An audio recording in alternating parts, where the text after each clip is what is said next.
Pai nosso, que estais no céu,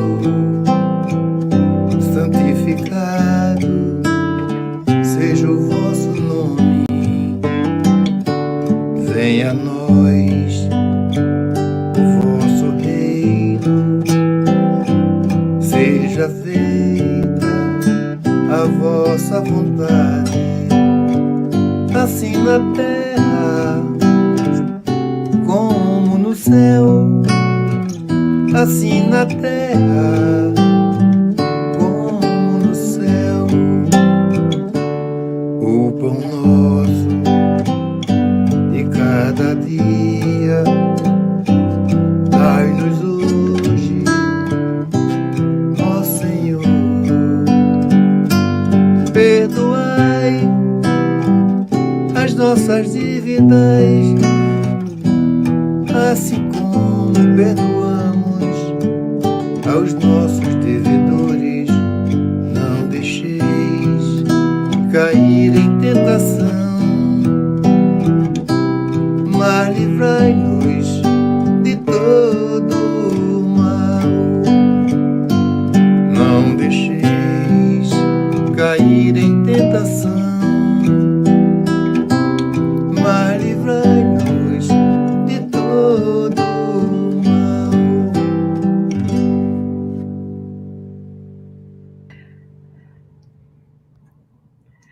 Hello, good morning, everyone.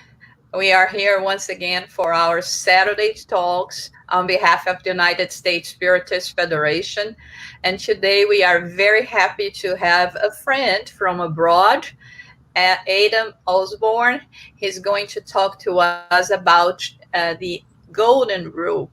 And Adam is a co-founder and coordinator of Kardec Group in the UK, having previously had the opportunity to learn about Spiritism and work in Spiritist centers in Rio de Janeiro, Brazil. And he works professionally as a translation manager and has contributed to English translations of Spiritist materials, including videos, letters, articles, and books. And he lives in Oxfordshire, UK, with his wonderful wife, Valeria, that we call Val. Yeah. Hi, Val. I'm sure you are here watching your husband. She'll be watching this. Oh, yeah, that's so wonderful. And thank you so much, Adam, for being pleasure with us. And we have been trying to do this in order to, as much as possible, to present good talks and disseminate Spiritism, the Spiritist set of values to all the English-speaking public. But before we start and before he starts giving his talk to us, we always do a small prayer so that we can feel the presence of the good spirits and the protection. So we invite you all to be with us, to join us in this prayer of gratitude for having the blessing of being together as friends, as brothers and sisters, to pursue our spiritual evolvement, to find answers, to broaden our understanding about our mortal souls. We understand that we are always assisted and protected by the good spirits, whatever we put ourselves to disseminate goodness in the world. So we ask protection for our friend, our dear guest speaker today, and for all of us that are here watching, eager to learn a little more about this doctrine of love and enlightenment. So Adam, now it's with you. Thank you so much again. And hello, everyone. And thank you for joining us once again this Saturday. Okay, thank you, Shasara. And thank you to all our friends in America, in the UK, and indeed around the world joining us on Facebook and YouTube. So today, it's an honor for me to be able to be with you to talk about this thing that we call the Golden Rule, which hopefully quite a few of you have already heard of, but no, don't worry if you haven't. So we're going to look at a few aspects of this. So first of all, No, what is the golden rule? Where did it come from? Why should we be concerned with it? And what does Spiritism itself tell us regarding the golden rule? So first of all, what is the golden rule?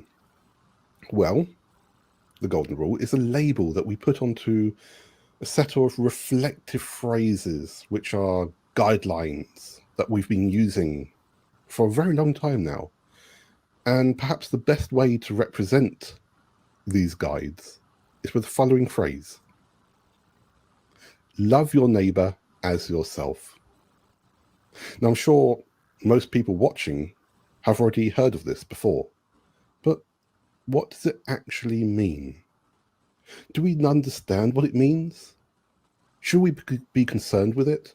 Does it have any impact on our day-to-day lives? And is it easy for us to apply to our lives? So let's look at a few of the attributes of the golden rule so that we can perhaps understand a little bit of what it really is.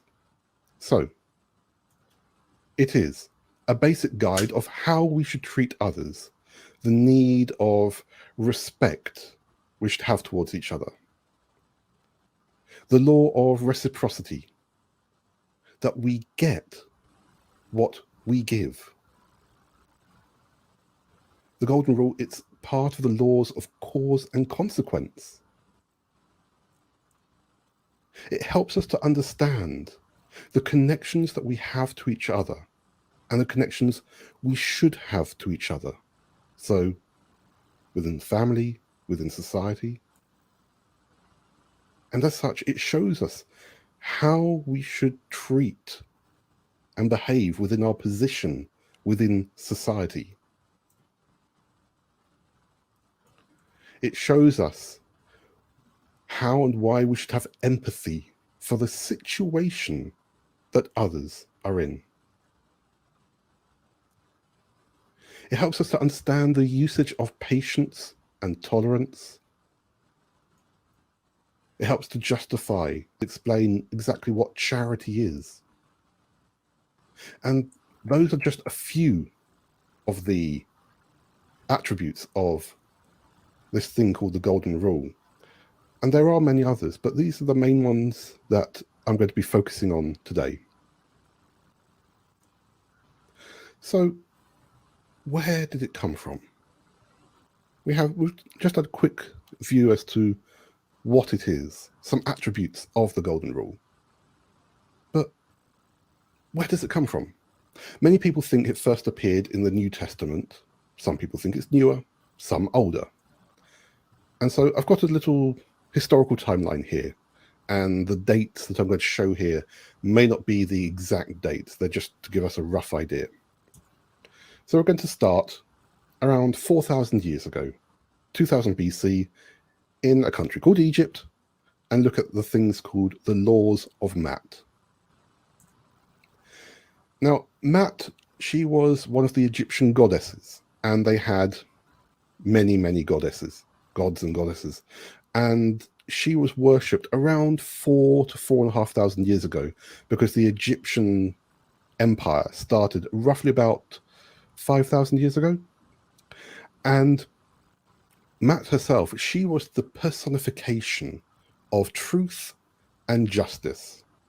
And all the guides that she brought, all the advice that she brought was seen as the ethical values, the ethical, moral values that the Egyptians should follow throughout their daily lives, and were seen as the norms of society, both for the incarnate and the discarnate world, because remember, the Egyptians were very spiritual in that respect. And so all of these guides, which were passed along from oral traditions, so spoken traditions, were formed into what's known as the 42 negative confessions, which were a list of declarations such as, I have not stolen, I have not attacked any man, I have not acted with any evil rage. And these were compiled into what's called the Book of the Dead. And all of these phrases were normally inscribed on the tombs of people, so that once they get into the afterlife, Matt would give to them the correct level of justice that they deserve. And so part of the laws are present in a little story called The Eloquent Peasant. And we know that that story was compiled around 1850 BC. And within that story, we have a little message which says, "That which you hate to be done to you, do not do to another." So here we go. 4,000 years ago, possibly a bit longer, we have the first message. Well, actually, 4,000 years ago, we have the first written message with these moral guidelines there for people to consider their behavior towards each other. So let's move forward a bit more. I'm going to stay in Egypt, go to about 1300 BC, and look at the events of this guy called Moses and the Exodus. Now, I'm sure that you guys must have heard of this chap here. I know that Alfred Mordecai last week was talking to you about the plagues of Egypt. Well, obviously, that story comes from the same story of Moses. And no, so who was Moses? He was an adoptive Egyptian prince who later became a very important prophet, a prophet for the Hebrew people. And his story is that when he discovered his heritage, because he didn't know that he was Egyptian, so he didn't know that he was from the Hebrew tribe, he thought that he was simply Egyptian. But once he actually knew his heritage, that he was from this group of slaves, he saw with fresh eyes how the slaves there were being abused, and he then became very rebellious, and he had rejected his adoptive family and fled Egypt. He then became a shepherd, and one day he was out looking for sheep, for a lost sheep, and he came across a burning bush, which communicated with him and said that it was God. And then that same God went to him and said, "Look, Moses, I want you to go back to Egypt, free these slaves, free all your brothers and sisters, free the children who I want to have freed from there." And so Moses went back, and we have that story with the plagues, which Alvaro was talking about last week. And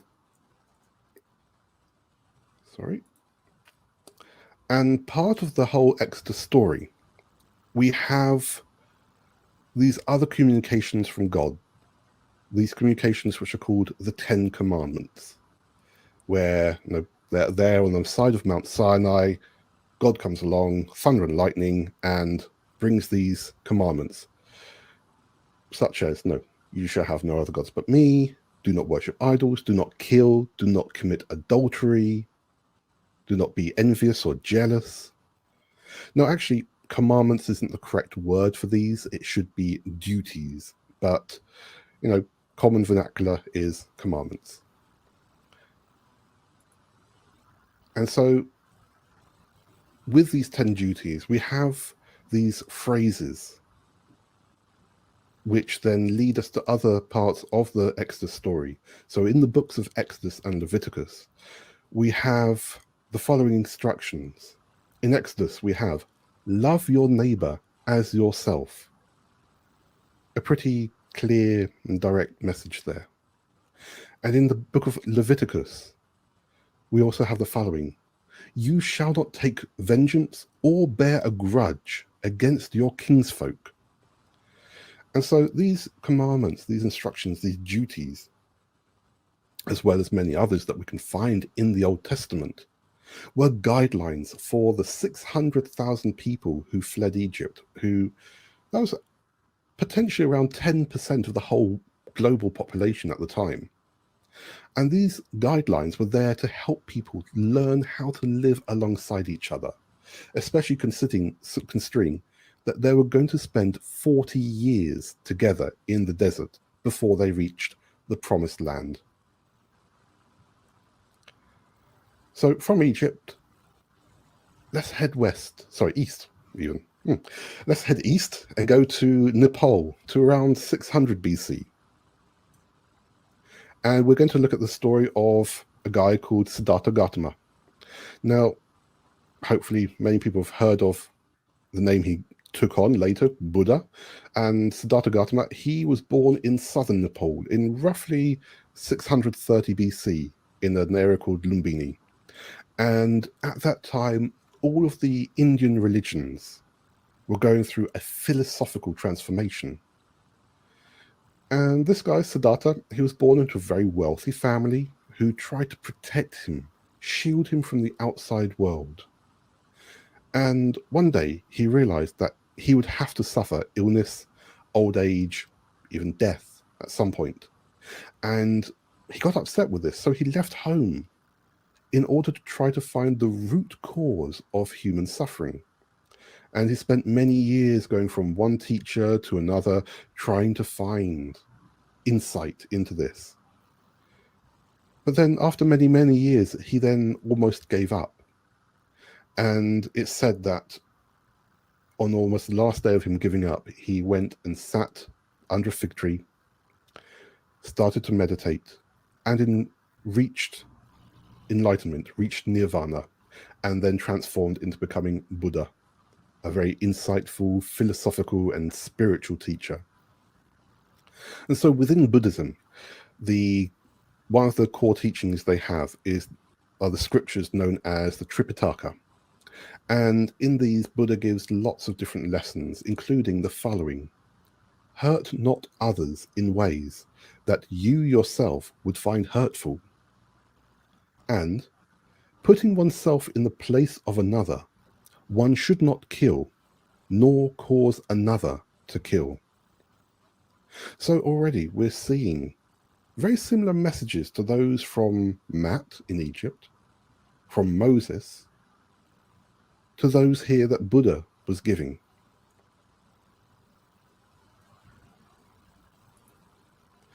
And so let's stay in that same area, a bit more east now, going to China to around 500 BC, and we're going to talk about Confucius. Now, Confucius, many people may know, was a philosopher and politician, and he was born into a military family, and he worked in many government roles. And many people came around to the village where he lived and actually saw him as being a good role model for proper conduct, for righteousness.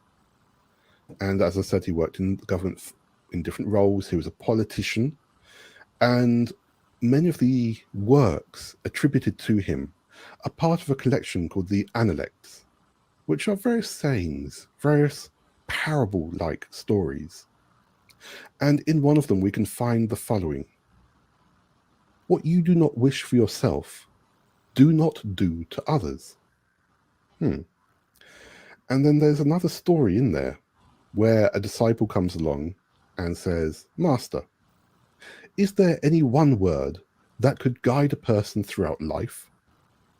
And the master sat there, thought, and replied, "How about reciprocity? Never impose on others what you would not choose for yourself." So again, we're getting a very similar story coming through. And so all these different cultures, so we've seen Egyptian, Indian, Chinese cultures, very similar stories. And now, so we're going to go to Greece now, to a guy called Isocrates in 400 BC. Now, excuse me. Isocrates was an orator, a speechwriter. So essentially he was a lecturer. And he was born around 436 BC. And people say that he lived to be about 98 years old. And his contemporaries were Socrates, who was born in 470 BC, and Plato, who was born in 428 BC. And one of the works of Socrates is called the Nicocles, which were a set of lectures he actually gave to the people of Cyprus. And in there he tells them, "Do not do to others that which angers you when they do it to you. Practice nothing in your deeds for which you condemn others in your words. Practice nothing in your deeds for which you condemn others in your words. Now, it's actually quite possible that these were the thoughts and teachings of Socrates, which this guy, Isocrates, wrote down, because actually Socrates himself never wrote down any of his ideas. So we don't know, but either way, great teachings from that time. So from Greece, we're now going to head back east to India. And this is a story which I really like, to roughly around the same era. So around maybe 400 BC, maybe a bit before, maybe after, and look at something called the Mahabharata. Now, the Mahabharata, for those who haven't heard of this before, is a very important Indian scripture, which was compiled by a writer called Vyasa. And the story goes is that the deity, the elephant-headed deity Ganesh, came and helped him and was the scribe of these works. So Ganesh was there writing down these works. And it's a very long story, very important story, very dramatic story, which were of events that supposedly took place around 1000, 1500 BC, but some people think that they happened nearer to 3000 BC. And part of the Mahabharata is a very important scripture called the Bhagavad Gita, which is central to all the stories about Krishna, who is important within Hindu faith and the Hare Krishna faiths. And within all of these scriptures, these stories, these poems, we have the following passage, which is actually part of a conversation. It says, "One should never do something to others that one would regard as an injury to oneself. In brief, this is Dharma. Anything else is succumbing to desire." So, what is Dharma? Well, Dharma is the cosmic law. It's the behaviors needed for righteous duty, the righteous living. It's the laws of the universe itself. And here in the Mahabharata, this central work to a faith which has many, many gods, they are equating good behavior to being part of the universal law.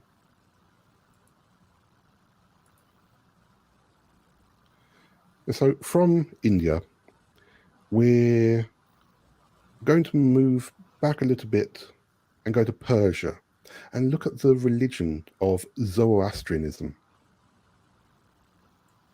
Now,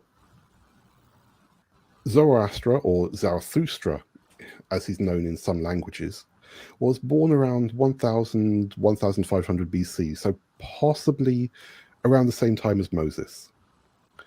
He was a very insightful person and actually considered to be one of the first philosophers.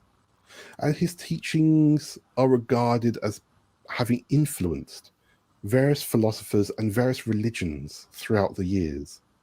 And of course, the religion of Zoroastrianism, which is founded on his teachings. And he was a spiritual person, spiritual teacher, teaching about monotheism, the idea of a single God. And also teaching about needing to reduce rituals within religious ceremonies, the ideas about an afterlife, and ideas regarding cause and consequence. And there are two main teachings from him which I want to read to you now. The first one is, whatever is disagreeable to yourself, do not do unto others. The other, whatever you do not approve for yourself, do not approve for anyone else. When you have acted in this manner, you are righteous.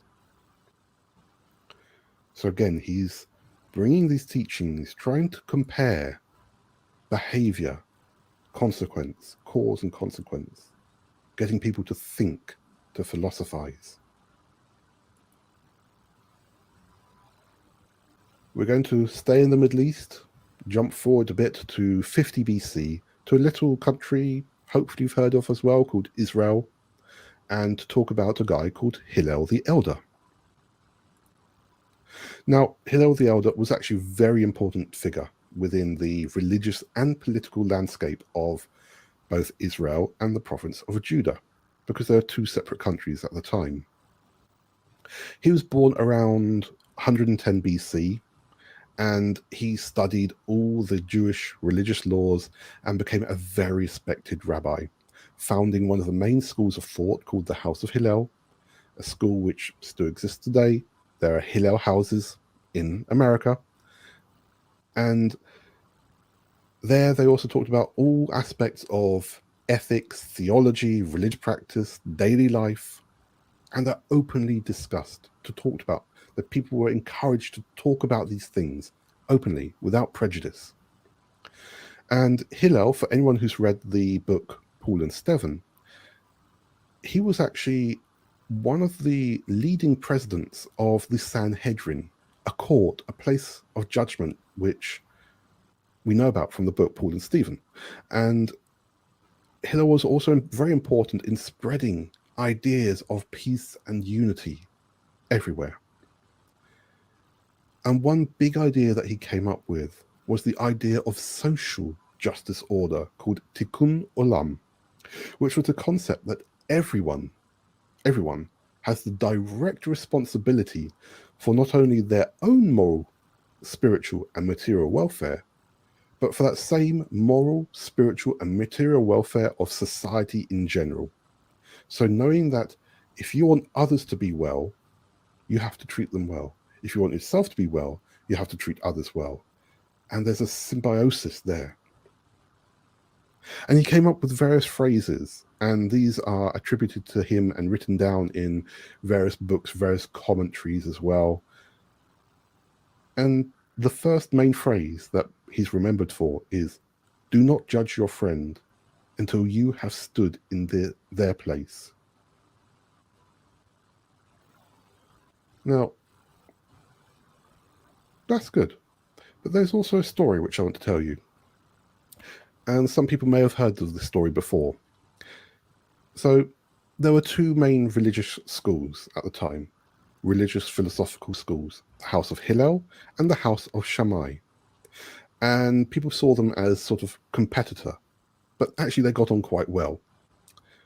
Now one day, story is that a non-believer, someone who didn't have any faith at the time, went to this guy called Shammai and said to him, "Hello, Rabbi Shammai, you are a great teacher. And to prove this, while I stand on one foot, I want you to teach me all that there is in the Torah." And Shammai said, well, he knew that this was a trick, and he thought, yeah, this is going to be pretty impossible. I can't teach this person everything in those 5 books, the old Pentateuch, Genesis, Exodus, etc. I can't teach him all of that while he stands on one foot. And he thought, okay, I know what, I'll send him to Hillel. So he said, right, go after Hillel, ask him. He'll be able to teach you better. So the guy goes to this guy, Hillel, and says, Rabbi Hillel, you're regarded as the greatest teacher. Teach me all that there is in the Torah while I stand on one leg. Hillel thought for a moment and then agreed. So as the guy was standing there on one leg, Hillel said very calmly, that which is hateful to you, do not do to your fellow. That is the entire Torah. And the rest is just commentary. Now go and study. And so Hillel was there trying to summarize the whole concept of the Torah, the Old Testament, as in a simple explanation. Do not do to your fellow what you would not want done to you. That which is hateful to you, do not do to your fellow. So he was bringing some very deep insight that time, just over 2,000 years ago. And so we're going to jump forward now, just a couple of years, to someone who perhaps you've heard of as well, again in the same country, this guy called Jesus. Now, Yeshua ben Yosef, or Yeshua, son of Joseph, also known as Jesus of Nazareth, son of Mary of Nazareth, was a rabbi and philosopher, born, we know, roughly around 4 BC, because the calendars don't actually add up. So I'm very confident that most of you know of him, his story, the teachings he provided, the story of all his disciples. So I'm not going to go into that. But there are a few passages from the Sermon of the Mount, which are in the Gospels of Matthew and Luke, which I'd like to mention. So in the Gospel of Matthew, we have the following. So in Matthew 7:12, do to others what you would want them do to you. This is the meaning of the law of Moses and the teaching of the prophets. So when he says the law of Moses, he's talking about the Torah, the Old Testament. Well, it wasn't called the Old Testament at the time, but these were the laws of Moses. And also the Jewish laws, the laws that rabbis such as Hillel helped to spread. And the prophets were all the major and minor prophets which are in the complete Old Testament, which included Moses, Noah, Jonah, all these others. Now, nowadays, these guys would actually be considered as mediums because they brought communications from high spirits, from God, and others to help other people. And the other passage I wanted to mention is from Luke, verse 6, item 31, do to others what you would want them to do to you. So again, we're having a clear repetition of these same basic teachings that we know had started at least 2,000 years beforehand. And continuing with the Gospel of Matthew, we have in chapter 22, verses 34 to 40, and this is something we find in the Gospel according to Spiritism in chapter 11. We have this item, which, let me just give you the background to this. So, Jesus was there one day at the temple in Jerusalem, talking, philosophizing with all those who wanted to listen. And that's actually something that only the rabbis were allowed to do. And various people were there asking him many questions, trying to test him to see how well he knew the scriptures, the Torah, all the Jewish law. And one of the people who comes up to him was a Pharisee. And the Pharisees were actually a philosophical and spiritual group who actually accepted the idea of discussing and commenting on the Torah. And they also believed in the immortality of the soul, the concepts of a spirit, an afterlife, reincarnation. And in fact, the formation of the rabbis started with the Pharisees as well. And so this Pharisee, someone who's spiritual and open to talking about aspect of religious scriptures, comes up to Jesus and says, "Teacher, Rabbi, which is the greatest commandment in the law?"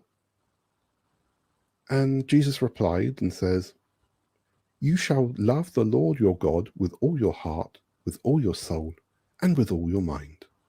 That is the first and greatest commandment. And the second is like it. You shall love your neighbor as yourself. On these two commandments hang all the law and the prophets."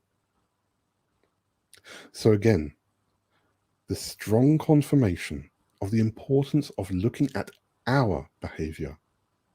Confirmations of the same golden rule message has been passed down in different forms, written down for at least 2,000 years by this point, known throughout many different countries. And, there are obviously many other moments that we could talk about, we could see how other religions talk about this: Islam, Sikhism, the African religions, the North American and South American indigenous religions. But what about Spiritism? We're here within a Spiritist context at the moment. So what does Spiritism, this philosophy that Allan Kardec brought to us 160, 170 years ago, what does that say about the Golden Rule? So, Gospel according to Spiritism, like I mentioned before in chapter 11, I just read something from there. Chapter 11 itself is dedicated to this topic, the topic of love your neighbor as yourself, which is the golden rule. And the items that this topic talks about are the greatest commandment, law of love, selfishness, faith and charity.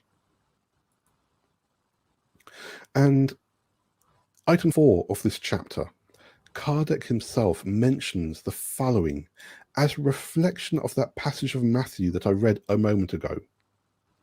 And here Kardec says, to love your neighbor as yourself, to do to others as you would have them do to you. This expresses the most complete form of charity because it summarizes all of humanity's obligations toward their fellow beings.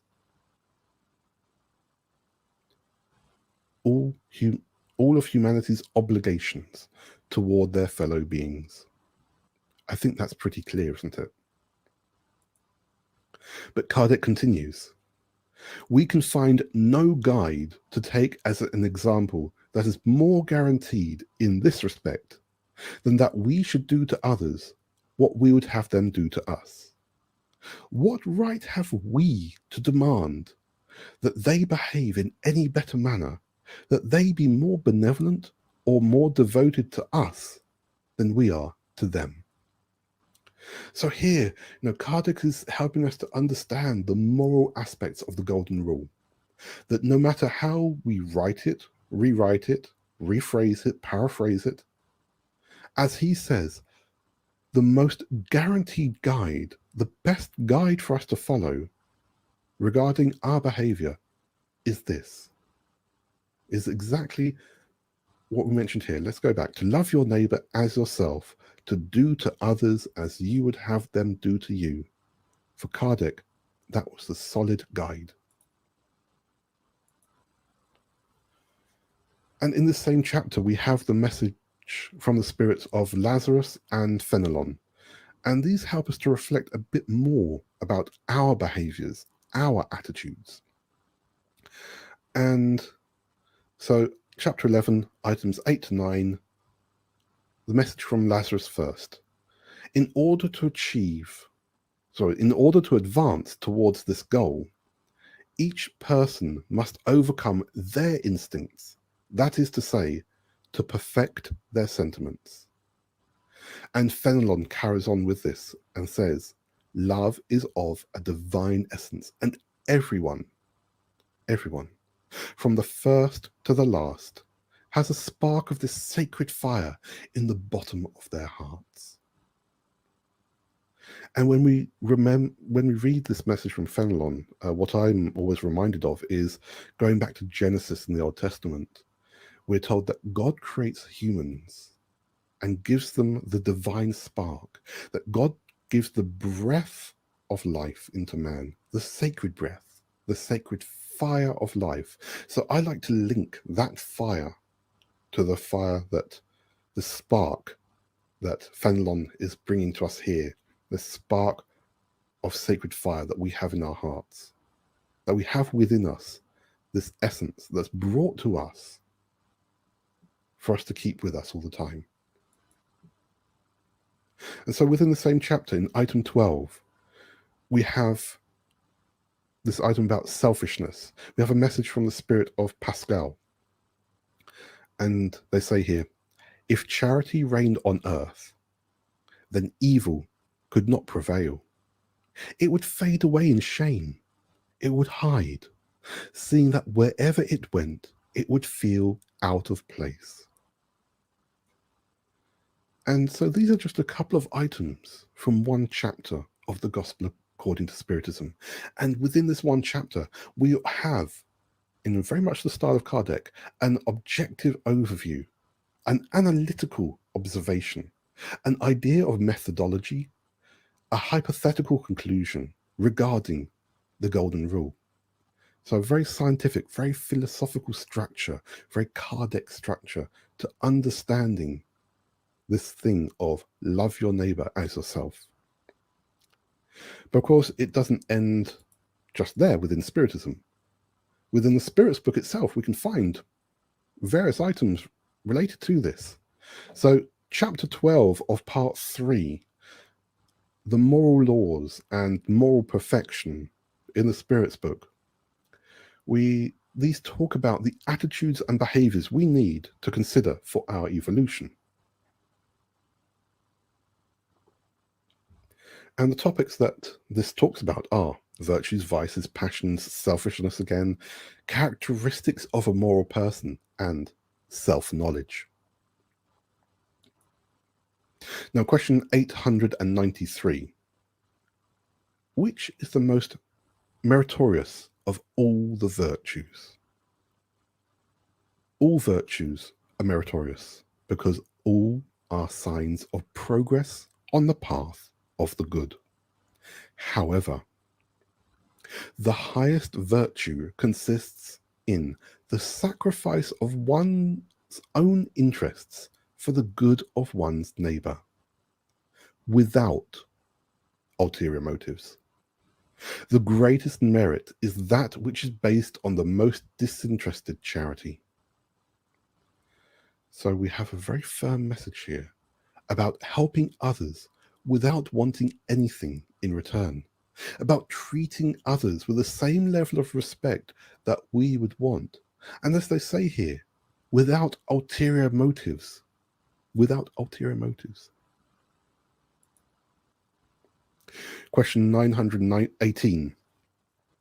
By what signs can we recognize in individuals the real progress that will raise their spirit within the spirit hierarchy? True moral individuals are those who practice the law of justice, love, and charity in its most complete purity. Now, let me just say, this is Kardec's comment here. This isn't an answer from the Spirit. This is Kardec's comment to this same question. True moral individuals are those who practice the law of justice, love, and charity in its most complete purity. If they interrogate their conscience concerning their actions, they will ask if they have done to others what they would want others to do unto them. Now, this is followed up by a really great question regarding how we can apply the Golden Rule. Question 919.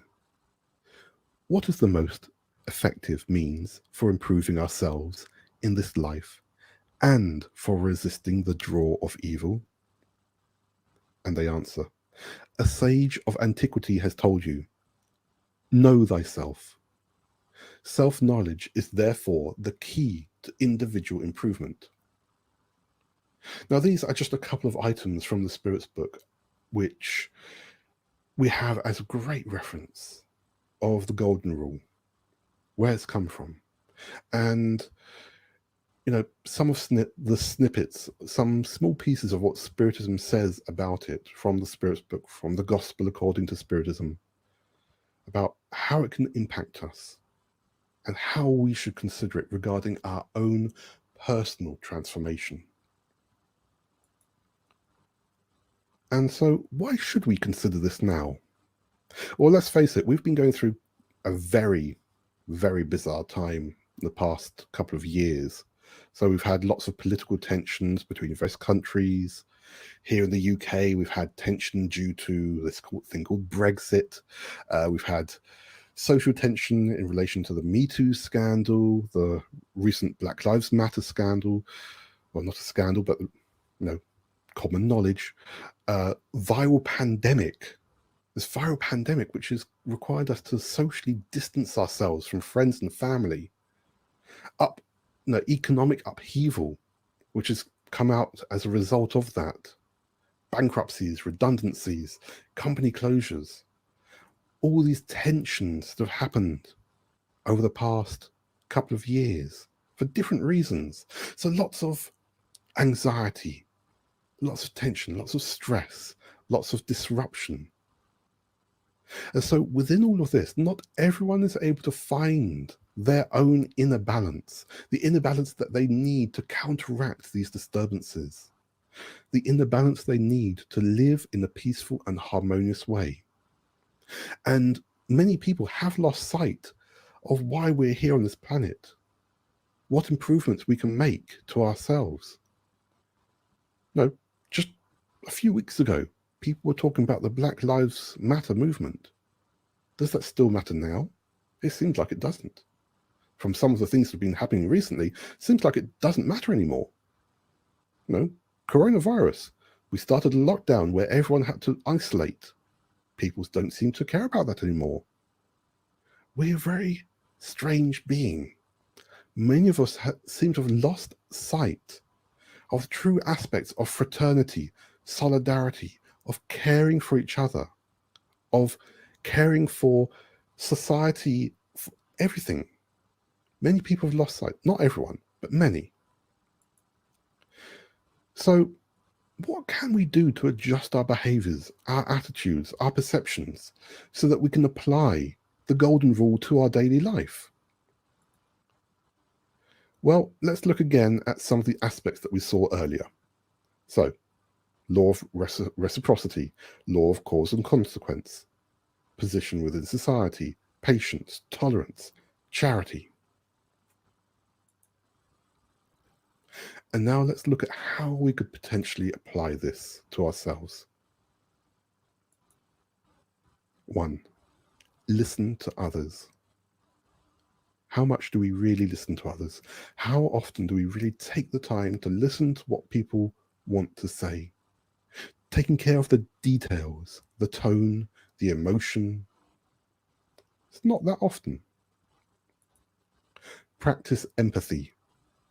Think about how and why someone may be behaving, why they may be reacting in a certain way or saying certain things. We need to be patient. We need to be far more patient than we are, because not everyone talks in the same way as us or expresses themselves in the same way as us, or they might just take a few more moments to do something, to say something, to complete something. We don't like it when people rush us. So why would other people like it if we were to rush them? We need to consider each other on this planet as siblings. Full stop. We all come from the same source. Spiritism teaches us this. We are all brothers and sisters within humanity. We have the same starting point and the same final goal. Avoid criticism. Avoid giving criticism towards others, because we don't like it when others criticize us.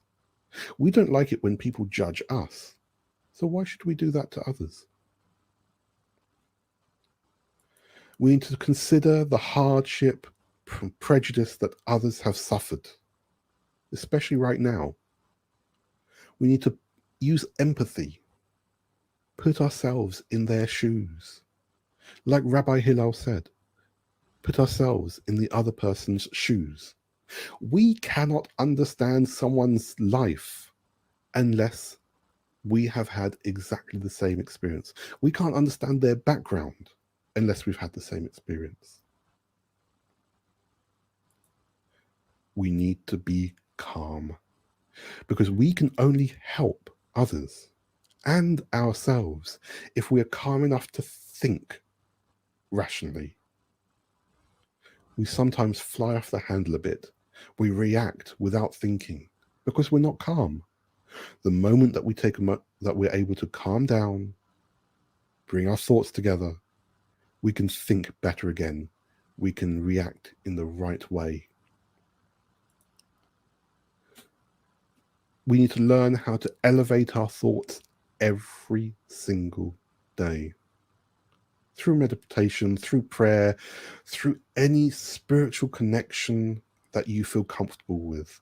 Spiritual connection to your mentor, guide, so that all of us can raise our thoughts to find that spark of inner peace, that spark of this fire that we have within us, this divine fire, so we can find the calmness that we need in order to not be irritated with other people, to not be impatient with other people, but to be calm, relaxed, patient, and tolerant. We need to be a friend. We need to be a friend to others. It may sound very simple, but we don't do this enough. We need to be a proper friend, because there are times where we would need a friend too. It's no good just using empty words, to very flowery words as to saying, lovely person, great person. Unless you're a proper friend to them, they won't be a proper friend to you. Because one day we may need someone to come along to help us, to give us a bit of uplift, for us to talk to. So if we're not there for other people, they won't be there for us. And as such, we need to be loving and compassionate, to respect others for who they are, for how they are. We can't change other people, but we can change ourselves. We need to be loving and compassionate with ourselves, because it's only after we're loving and compassionate with ourselves that we can truly be compassionate and loving with others. And in fact, all of these items, listening, empathy, patience, criticism, we have to learn how to apply to ourselves, because it's only through that, once we know how to apply this to ourselves, that we're able to truly progress along our spiritual evolution, the paths that we have in front of us. So we need to learn how to care for ourselves, respect others as well as ourselves. And I'm going to leave you with just a couple of items here. So in a recent BBC interview, the Dalai Lama said the following: the whole world should pay more attention to how to transform our emotions. How to transform our emotions. And I think we can agree that that's so valid for right now. And it was valid a year ago, 5 years ago, 10 years ago, 30 years ago, 40 years ago. It's been valid for a very long time. And this same message that the Dalai Lama brings is the same message we can see in books of Andre Louise, John D'Angelis, in the teachings of Buddha, Zoroaster, Matt, Moses, Jesus, Krishna. And so perhaps now, after 4,000 years of having this message written down, we can finally start to learn how to consider this and apply it to our daily lives. And there's just one more thing I want to bring to you, a final thought. And I don't quite remember where I heard this, but for me it's quite clear. We are all on the same path, just wearing completely different shoes. So thank you very much for your time and patience in listening to this. I see that there's quite a few comments already, and so I'm more than happy to take any questions right now. But again, thank you for this opportunity. And if anyone wants to connect with Kardec Group, here are details on the screen. You can connect to us on Facebook, YouTube, Instagram. Thank you. Thanks, Adam. Beautiful talk, really interesting. And yes, we have some questions here. So let's start with this one. Is from MDib. Is the coronavirus a sign that it is time to change our values? Absolutely, yes. We need to change our values. Why has this virus come about? There are many social, ethical reasons. There are many spiritual reasons why this has come about. We know that one reason, I'm not saying it's the only reason, one reason why it's come about is because of humanity's desire to exploit nature, to start eating animals and foods which aren't actually there for human consumption. And so that's why we've had the cross-contamination, the transmission of disease from one animal to another, which has then found its way into the human food chain, into a place where it's then spread. So yes, from that aspect, we need to change our values. From the spiritual aspect, absolutely.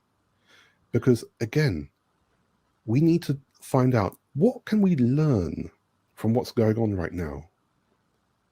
And like I said a moment ago, even though we've had this situation of lockdown now for, in some countries, 4 months, 5 months, 6 months, people are losing sight of fraternity, of solidarity, of actually caring for each other. We see people going out onto the streets without using masks, without using any kind of care or consideration. They think, well, I'm okay. You might be okay, but other people might not be. We don't know enough about this virus yet. We have to follow the guidelines that we have in keeping ourselves safe in order to keep others safe. So there are many things that we can learn from this current situation, including how well we should be taking care of each other. The amount of prejudice that people from China and Asia received at the start, or even recently, that has to end. We can't blame specific people for this. It's a humanitarian problem, not a local problem. Very well said. Yes, agree. So, this one. Why many spiritists seem to believe that Jesus' teachings are brought by him for the first time, ignoring all the historic facts that you explained? I wouldn't necessarily it's spiritist believing that. We have to remember that the Bible was rewritten around the year 300, 350. It's been rewritten a few times since, but through different forms of translation. And so we know that it's been adapted each time. The Council of Nicaea, if anyone's ever seen the documentary In the Master's Footsteps, it talks about this. The Council of Nicaea, they purposely modified many aspects of those teachings to conform to, at the time, Roman ideals. And so deleting just getting rid of a lot of the historical thoughts. But we can't just blame that. We can't put any blame onto that, because even nowadays, people use false information. We've got this rise of fake news happening all the time. Oh, yes. When put it this way, when I was at school, we were told that no one lived in America until Columbus went there. That's wrong. That's nonsense. We were also told that there's no such thing as electricity until 1900. That's just absolutely wrong. Nowadays, we have so much information available for us that we need to find the way to use that information. Dig down, like Kardec tells us as well. Dig down. What's the truth behind there? And so, so going back to Bailey's question here, I think it's mainly because many people who are spiritist, I'm not saying all, but many are from the Catholic Church originally. And many of these people may have with them the information that they were taught through that Catholic doctrine. And like I said, we do know that there have been modifications there. So that may be one reason, but there are probably other reasons. But we don't always like to research ourselves, do we?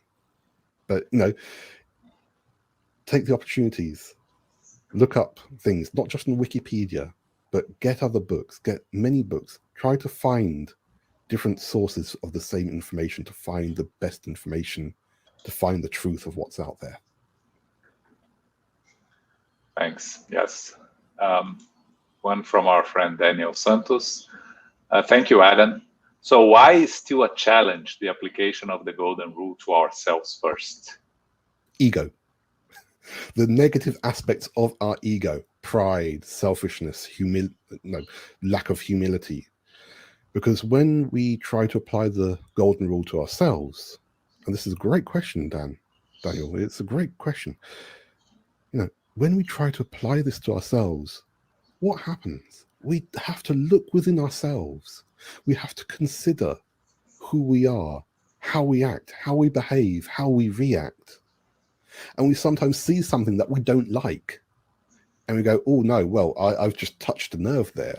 I'm starting to look at something which I think is wrong. I don't want to go into that anymore.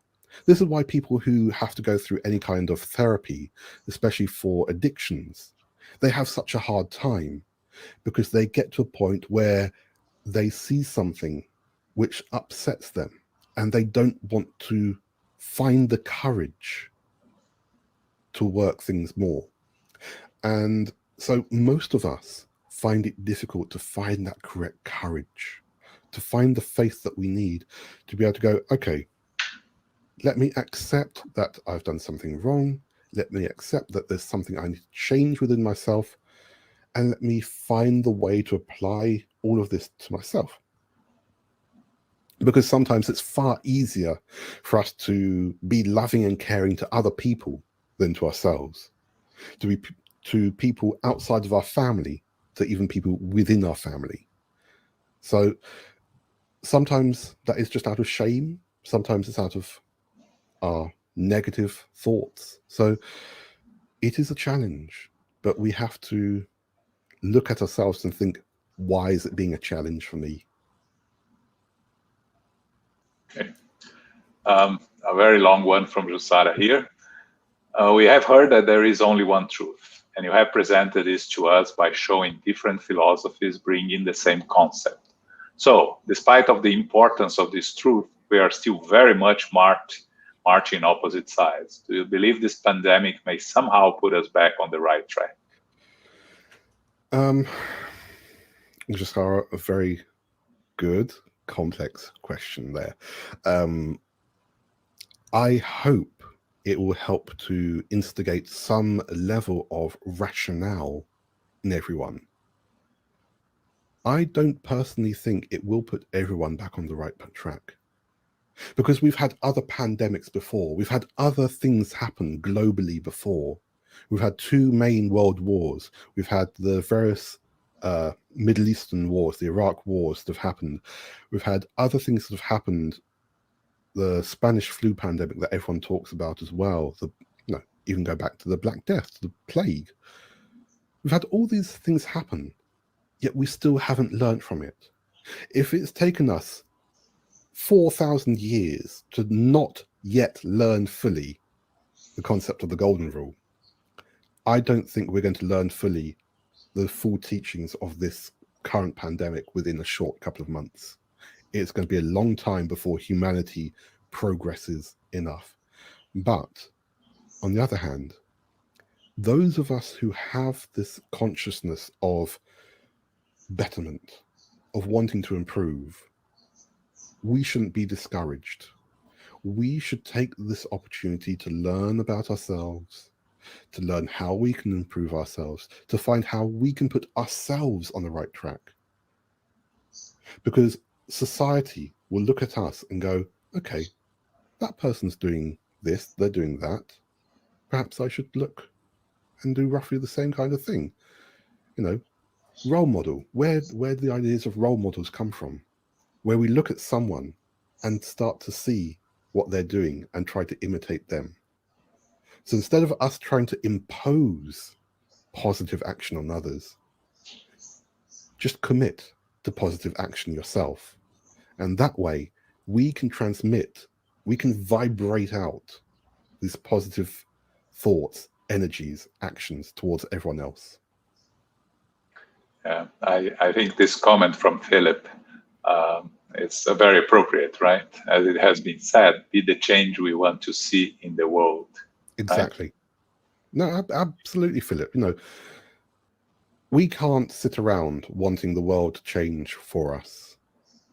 If we want something to change, and if it's something positive that doesn't harm anyone else, go and do it. Yeah, I agree.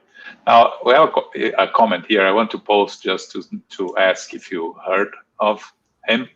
From Nesip Esber, words you are using remind me of Mevlana Selahattin Rumi, who is a Turkish Sufi. Thank you, Mr. Adam. Have you heard of? Thank you for that comment. No, I haven't heard of this person, to be perfectly honest. But then again, if we look at Sufi Islam, which is a spiritual form of Islam, it wouldn't be surprising to me, because within Islam as well, you have very strong beliefs of taking care of society, taking care of each other. So thank you for that comment. I'll definitely look up this person. Okay. All right. I think that's all with the questions. Thank you very much, Adam. We really appreciate it. It was a beautiful lecture, beautiful lesson, and I hope we can all try to put in practice those lessons that we have learned.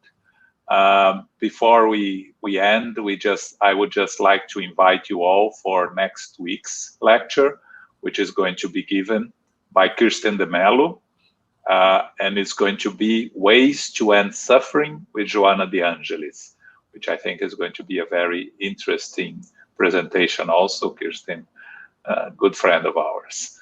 So I invite you all to be here with us Saturday next August 8th, 11 a.m. Eastern Time. Okay, so we are going to end with our prayer, thanking our spiritual benefactors for another opportunity of being together, of being united. We ask them to protect us throughout the week, to guide us, and to inspire us so we can follow all the teachings we have just learned. We ask for the protection of all those that have been going through difficult times with the pandemic, for those that losing loved ones, losing financial stability, jobs, for those losing their lives and going back to the spiritual world, that they may find resignation, acceptance, faith, so we can all together overcome these challenging times and become better individuals, better spirits. We thank you all for being here with us. We thank our Master Jesus for once again guiding us and protecting us. And we ask permission to close this conversation. Thank you. Thank you all, and we hope to see you next week. Thanks, Adam. Thank you very much.